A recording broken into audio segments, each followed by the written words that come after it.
हमारा ये मन इतना महत्वपूर्ण है। अब हम लोग अनुभव करते ही हैं कि सुख और दुख की अनुभूति मन की अवस्था से होती है। किंतु इतना ही नहीं, शास्त्रों ने कहा कि जहां आपका मन है वहीं पर आप हैं। हम भले मंदिर में बैठे हों, किंतु यदि मन वेश्यालय में है तो हमें वेश्यालय का फल मिलेगा, मंदिर का नहीं।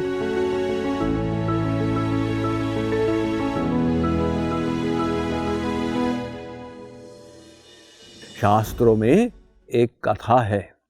दो भाई थे, तावृत और सुवृत। दोनों अपने घर से निकले।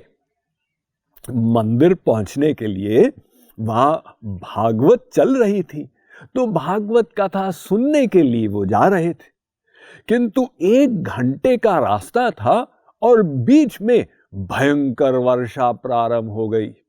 आसपास में कुछ घर नहीं था, एक बिल्डिंग उनको दिखाई दी। बिना सोचे समझे उसके अंदर भागे। अंदर पहुंच के अवाक रह गए। वो तो मुजरालय था। रात की महिलाएं वहां नृत्य कर रही थी, कुछ लोग बैठ के शराब पी रहे थे। बड़े भाई तावृत ने कहा, हाँ, ये पाप का घर, हमें यहां पर एक क्षण नहीं रहना, भागो यहां से। छोटे भाई सुवृत ने कहा, भाई साहब, क्या फर्क पड़ता है, बाहर बारिश हो रही है, हम नहीं देखेंगे। हाँ? तावृत ने कहा, तेरा मन खराब हो गया इसलिए यहां रहने के बहाने बना रहा है। गुस्से में तावृत वहां से बाहर निकला और भीगता हुआ पहुंचा भागवत सुनने के लिए मंदिर।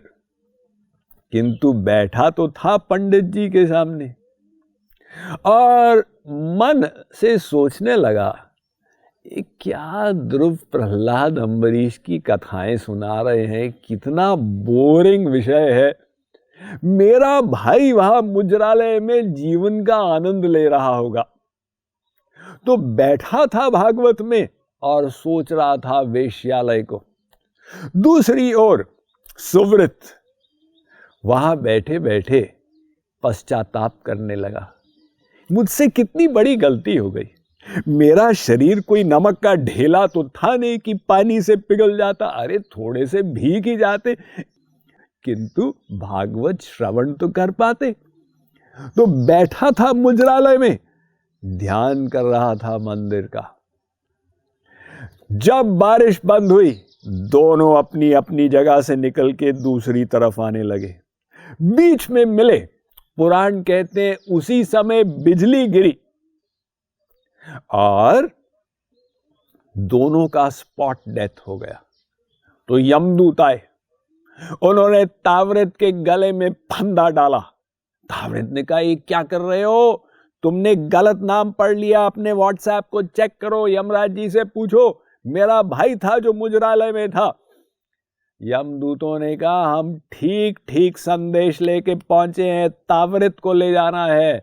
तुम बैठे तो मंदिर में थे, किंतु तुम्हारा मन पाप में था। तो जहां मन वहां हम। ये नुस्खे को याद रखना है। संतों ने कहा, भूल न जाना इस नुस्खे को, लाभ अनेक उठाओगे। जैसा मन को बना सकोगे वैसे ही बन जाओगे। क्यों? क्योंकि मन के जीते जीत है और मन के हारे हार। तो इस मन के प्रबंधन का उपाय क्या है? संपूर्ण विश्व माइंड मैनेजमेंट करना चाह रहा है, किंतु हमारे शास्त्रों ने कहा, भाई सीधा साधा उपाय। भगवद गीता कहती है, माम च यो व्यभिचारेण भक्ति योगेन सेवते सगुणान समतीत्यैतान ब्रह्म भूयाय कल्पते।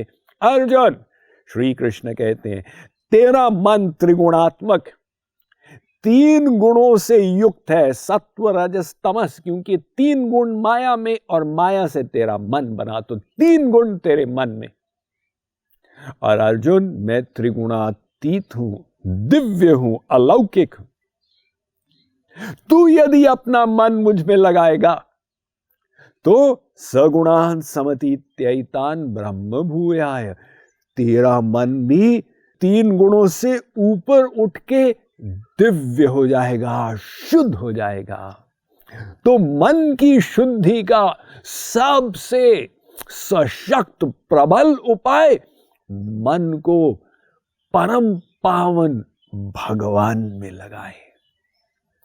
अब भगवान में कैसे लगाएंगे? आप संसार के माहौल में रहते हैं, व्यवहार करते हैं, कार्य करते हैं। हमारे शास्त्रों ने कहा प्रतिदिन कुछ समय के लिए संपूर्ण संसार को ब्लॉकआउट कर दें, एकांत में जाएं और एकांत में अपने मन की शुद्धि की व्यवस्था करें। भगवद गीता कहती है विविक्त सेवी लघ्वाशी एकांत में साधना करो। देखिए, मान लीजिए दूध है, इसे आप पानी में डालें, क्या वो अपने व्यक्तित्व को बनाए रख पाएगा? नहीं, डाइल्यूट हो जाएगा। किंतु उसी दूध को आप कुछ समय के लिए पानी से पृथक रख दें और जमाकर उसकी दही बना लें, एवं दही को मथ कर मक्खन निकाल लें। अब ये मक्खन पानी को चैलेंज कर देगा। पानी भाई साहब, हम आपकी खोपड़ी पर बैठकर तैरेंगे, आप हमारा कुछ नहीं कर सकते। जब तक हम दूध थे आप हमारे अंदर घुल जाते थे। रेस्टोरेंट में लोग हमको फेंक देते थे, वेटर ये क्या दूध लाए हो, इसमें पानी मिला हुआ है। किंतु अभी पानी भाई साहब, आप हमारा कुछ नहीं बिगाड़ पाएंगे, हम मक्खन हो गए। तो दूध को मक्खन बनाने के लिए कुछ समय तक पानी से पृथक रखने की आवश्यकता पड़ी।